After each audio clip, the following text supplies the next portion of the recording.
बिस्मिल्लाहिर्रहमानिर्रहीम। अस्सलाम वालेकुम स्टूडेंट्स, हम लोगों ने स्टार्ट की हुई है फर्स्ट ईयर की बायोलॉजी और हमें उसके चैप्टर नंबर 1 पे which is biodiversity and classification. सबसे पहले बेटा हमने इस चैप्टर के अंदर हमने डोमेन्स डिस्कस की। उसके बाद डोमेन्स के अंदर कौन कौन से हमारे पास किंगडम्स आते थे, हमने किंगडम डिस्कस किए। उसके बाद अब हम फाइलम्स पे हैं। Today we will discuss the phylum number 4 which is phylum Nematoda. जिस तरह हमने पहले फाइलम्स के अंदर उसके करेक्टरिस्टिक्स देखे, उसके स्पेसिफिक फीचर्स देखे, उसमें क्या होती हैं, उसकी एग्जांपल डिस्कस की और उसके सिस्टम्स देखें कि उसमें कौन कौन से सिस्टम्स डेवलप हुए हैं, कौन से अभी तक उसमें नहीं आए, वो भी हम जिस तरह हमने पहले ये सब कुछ फॉलो किया उसी तरह हम इस वाले फाइलम में भी वैसे ही डिस्कस करेंगे। First one is round worms with pointed ends. ये वो राउंड वर्म्स होते हैं जिसके पॉइंटेड एंड्स होते हैं। आप लोग की कन्वीनियंस के लिए मैंने यहाँ पे कुछ डायग्राम लगाई हुई है राउंड वर्म्स की, वहाँ पे आप ये देख सकते हैं कि इसके पॉइंटेड एंड्स हैं, दोनों साइड्स इसके नोक की तरह की होती हैं, ठीक है, इसलिए हम इसे पॉइंटेड एंड्स कहते हैं। सेकेंड इसकी हमारे पास फीचर आ जाती है, वो ये दे आर फ्री लिविंग।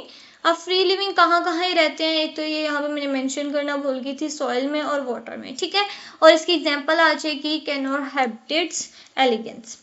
तीसरी इसका फीचर ये है they are also parasites in nature. अब पैरासाइट्स क्या होते हैं, मैं पिछले लेक्चर में वैसे बता चुकी हूँ। पैरासाइट्स वो ऑर्गेनिज्म होते हैं या तो होस्ट के ऊपर या होस्ट के अंदर रहते हैं और होस्ट को या तो ये बेनिफिट देंगे या तो उसको हार्म कर देंगे, ठीक है। अब इसकी एग्जांपल में हमारे पास पिनवर्म और हुकवर्म आ जाता है। इसका फोर्थ फीचर है दे आर ट्रिप्लोप्लास्टिक इन नेचर। अब ये ट्रिप्लोप्लास्टिक इन नेचर क्यों है, हमने पहले मैं आप लोग को बता चुकी हूँ ट्रिप्लोप्लास्टिक और डिप्लोप्लास्टिक की कि क्या चीज़ें होती हैं। जब एम्ब्रियो की स्टेज पे होता है तो वहाँ पे हमारे पास जर्म लेयर डेवलप्स होती हैं। कईयों के अंदर 2 जर्म लेयर नजर आती हैं, कईयों में 3 आती हैं। जिनमें 3 आती है उसे हम ट्रिप्लोप्लास्टिक इन नेचर कहते हैं। अब ट्रिप्लोप्लास्टिक इन नेचर के अंदर कौन कौन सी जर्म लेयर आती है, पहली होती है एक्टोडर्म। एक्टोडर्म हमारे पास आउटर मोस्ट लेयर होती है, मीजोडर्म हमारे पास मिडल लेयर होती है और एंडोडर्म हमारे पास इनर मोस्ट लेयर होती है। और जो मीजोडर्म है वो एक्टो और एंडो के दरमियान में प्रेजेंट होती है। इसका मतलब फाइलम नेमाटोडा के अंदर जो ऑर्गेनिजम्स हैं उनके एम्ब्रियो के स्टेज के अंदर 3 जर्म लेयर्स डेवलप होती हैं। उसके बाद हमारे पास आ जाती है इसकी सिमेट्री। इसमें क्या कौन सी सिमेट्री पाई जाती है, पिछले सारे लेक्चर्स के अंदर मैंने एक ही डायग्राम शो करवाई है ताकि आप लोग के जहन में डायग्राम बैठ जाए, आप लोग को आइडिया हो जाए कि आपने रेडियल किसको कहना है और बायलेटरल किसको कहना है। अब बायलेटरल सिमेट्री के अंदर यहाँ टर्टल की एग्जांपल है, ठीक है। अगर हम टर्टल को यहाँ दरमियान से कट करेंगे तो एक साइड पे इसका फेस आएगा, दूसरी साइड पे इसका पिछला पार्ट आएगा, यानी दोनों इक्वल पार्ट इसके नहीं है, पीछे इसका फेस थोड़ी है।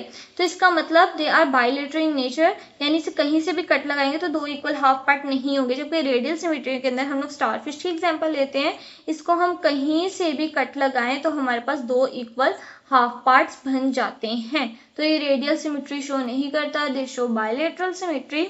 अब हम इसके नेक्स्ट फीचर की तरफ जाते हैं, वो ये है कि इसमें सूडोसिलोमेट होता है। जो हम पिछले नाइडेरिया पढ़ के आए हैं, ठीक है, उसके अंदर क्या था, ए सिलोमेट था। ए का मतलब होता है कोई चीज एब्सेंट है, सूडो का मतलब होता है फॉल्स बॉडी कैविटी प्रेजेंट है। अब सिलोम बनता कैसे है, देखें, जो मीजोडर्म होती है ना, मैंने पिछले लेक्चर में डिस्कस किया था, मीजोडर्म के यहाँ पे 2 ओरिजिन होते हैं, ठीक है, वो दोनों हमारे पास स्प्लिट होते हैं और यहाँ पे कैविटी बना देते हैं विच इज सिलोम, ठीक है।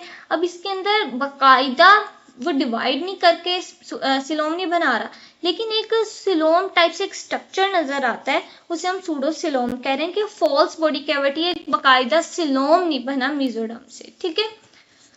उसके बाद हमारे पास आ जाता है कि इसके अंदर कौन से ऑर्गन सिस्टम प्रेजेंट है, कौन से ऑर्गन सिस्टम प्रेजेंट नहीं है। सबसे पहले हम वो डिस्कस करते हैं इसमें क्या प्रेजेंट नहीं है।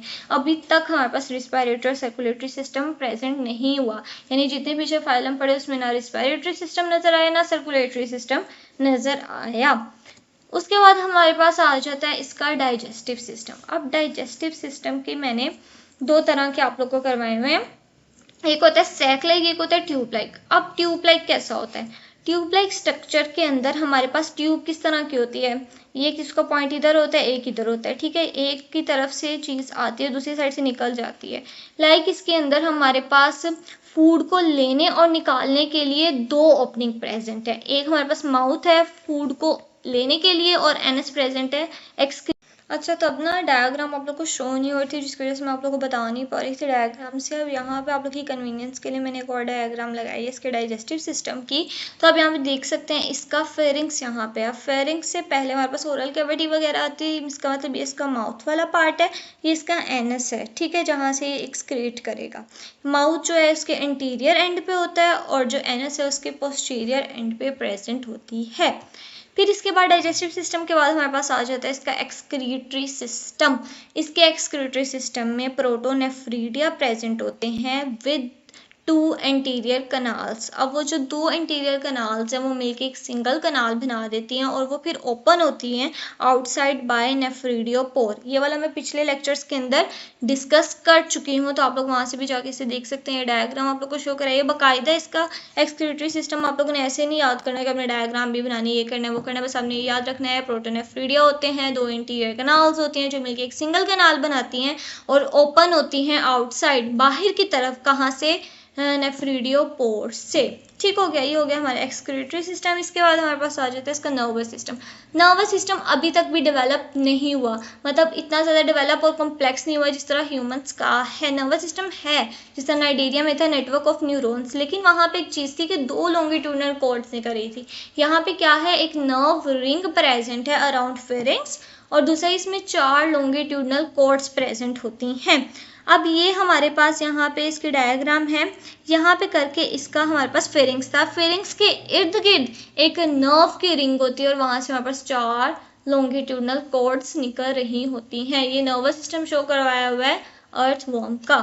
इसके बाद स्टूडेंट्स हम लोग के पास आ जाता है इसका रिप्रोडक्शन। रिप्रोडक्शन क्या होता है? रिप्रोडक्शन बेसिकली हमारे पास जनरेशन को आगे लेके जाना है। अब यहाँ पे हमारे पास रिप्रोडक्शन के अंदर ये शो करते हैं सेक्सुअल रिप्रोडक्शन। और कैसे सेक्सुअल रिप्रोडक्शन? यूनिसेक्सुअल होते हैं दे, मतलब कि हमने जो पिछला नाइजीरिया पढ़ा था उसमें था बाइसेक्सुअल, यानी एक ही ऑर्गेनिज्म के अंदर ओवरी भी प्रेजेंट थी और टेस्टिस भी प्रेजेंट थी। लेकिन इसके अंदर जाके अब यूनिसेक्सुअल हो गया, यानी एक मेल होगा एक फीमेल होगा, वो मिलेंगे, हमारे पास गैमेट्स बनेंगे, उसके बाद फर्टिलाइजेशन होगी और एम्ब्रियो बन जाएगा। अब इसकी डायग्राम बाद में शो करवाती हूँ, यहाँ पे ब्लर है। अब यहाँ मेल्स के अंदर क्या प्रेजेंट है, टेस्टिस, और फीमेल्स में क्या प्रेजेंट होती हैं, ओवरीज। इसकी डायग्राम मैं आप लोग को शो करती हूँ। ये हम लोग के पास इसकी डायग्राम आ जाती है। हमारे पास ये जो लेफ्ट वाला है ये फीमेल नेमाटोड है और जो हमारे पास राइट वाला है वो मेल का है। मेल के अंदर यहाँ पे टेस्टिस प्रेजेंट है एज यू सी, और यहाँ पे वजाइना है फीमेल में और ओवरी प्रेजेंट होती है। ठीक हो गया, ये हो गया रिप्रोडक्शन। अब आज हम लोगों ने फाइलम नेमाटोडा कंप्लीट कर लिया है। अगर आपको मेरी वीडियोस अच्छी लगी हैं, समझ आती है, तो मेरे चैनल को लाइक करें, सब्सक्राइब करें, शेयर करें। अल्लाह हाफ़िज़।